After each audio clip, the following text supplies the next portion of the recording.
আলী বলছে আল্লাহ তাৰ হাত ভালো লাগে আল্লাহ তাৰ হাতেৰ বিনিময়ে সন্তুষ্ট হয়ে আল্লাহ হে আল্লাহ, যাৰ হাতখন ভাল লাগে তাৰেই দোৱা কবুল কৰা। আল্লাহ কোরআনের হাফিজ আছে আল্লাহ আলী বলছে আল্লাহ তার হাত ভালো লাগে আল্লাহ তার হাতের বিনিময়ে সন্তুষ্ট হয়ে আল্লাহ কান্দি কান্দি গাঁওবাসীয়ে কৈছে আলী হুছেইনক ৰক্ষা কৰা।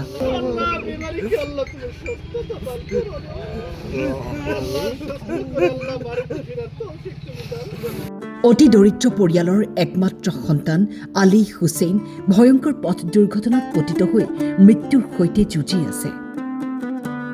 টমটম চলাই পোহপাল দিয়া পিতৃ আজি অসহায়, পুত্ৰৰ বাবে জীৱন ভিক্ষা বিচাৰিছে। আল্লাহৰ বাহিৰে কাৰো আগত কেতিয়াও হাত নপতা ঘৰখনে আজি আপোনালোকৰ সহায় বিচাৰিছে। সুস্থতা দান কৰো আল্লাহ পুত্ৰৰ চিকিৎসাৰ বাবে সৰ্বসাধাৰণ ৰাইজৰ ওচৰত আৰ্থিক সাহায্য বিচাৰি কাটৰ আহ্বান পৰিয়ালৰ লগতে গাঁওবাসীৰ। একমাত্ৰই ল'ৰা তেওঁৰ আলী হুছেইন, 16 বছৰ বয়স, ক্লাছ 7ত পঢ়ি আছে গ্লোবেল স্কুলত। যোৱা এপ্ৰিলৰ 2 তাৰিখে ল'ৰাটো বাইকত পথ দুৰ্ঘটনা হয়।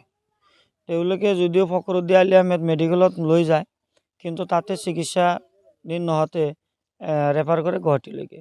এতিয়া GNRC মেডিকেলত আছে। আজি 2 তাৰিখৰ পৰা আজিলৈকে মেডিকেলত ICUত চিকিৎসা হৈ আছে।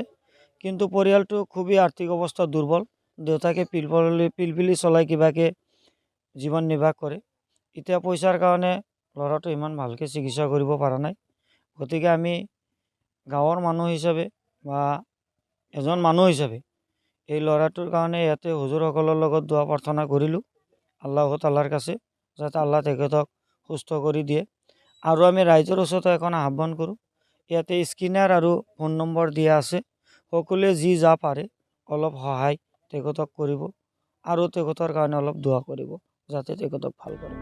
যদি কোনো লোকে সহায় কৰিব বিচাৰে দুৰ্ভগীয়া পৰিয়ালটোক, তেন্তে তলত উল্লেখ কৰা এই নম্বৰত যোগাযোগ কৰিব পাৰে।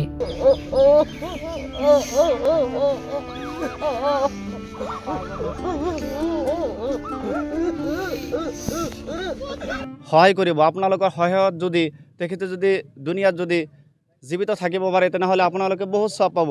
আল্লাহ সুবহানাহু ওয়া তাআলা এই বিষয়ে কোরআনুল কাৰিমে জনাইছে যে মান আহয়ান নাস ফাকান্নামা আহয়ান নাস জামিআ, যে এজন মানুহক যদি কোনোবাই জীৱন দান কৰে বা তেওঁ উচিলাত যদি জীৱন পায়, তেনেহ'লে সি গোটেই মানুহক যে জীৱন দান কৰিলে এনেকুৱা সব পাব। যে এনেকুৱা আমি এটা পৰিস্থিতি, সেইকাৰণে যি যিমান পাৰে যে দান কৰিব ইনশাআল্লাহ তাআলা। এইটো আহ্বান। আৰু আমাৰ যে পৰিয়ালৰ মানুহ আছে তেখেতেও ইনশাআল্লাহ ক'ব। যি আমি সকলোৱে ইয়াত দোৱা প্ৰাৰ্থনা কৰিছোঁ, সকলোৱে মিলি কান্দিছোঁ আল্লাহ তাআলা যাতে কবুল কৰে, সেইকাৰণে আমি সকলোৱে দোৱা কৰিছোঁ। সৰভোগৰ পৰা গণেশ সাহাৰ ৰিপৰ্ট, টাইম 8।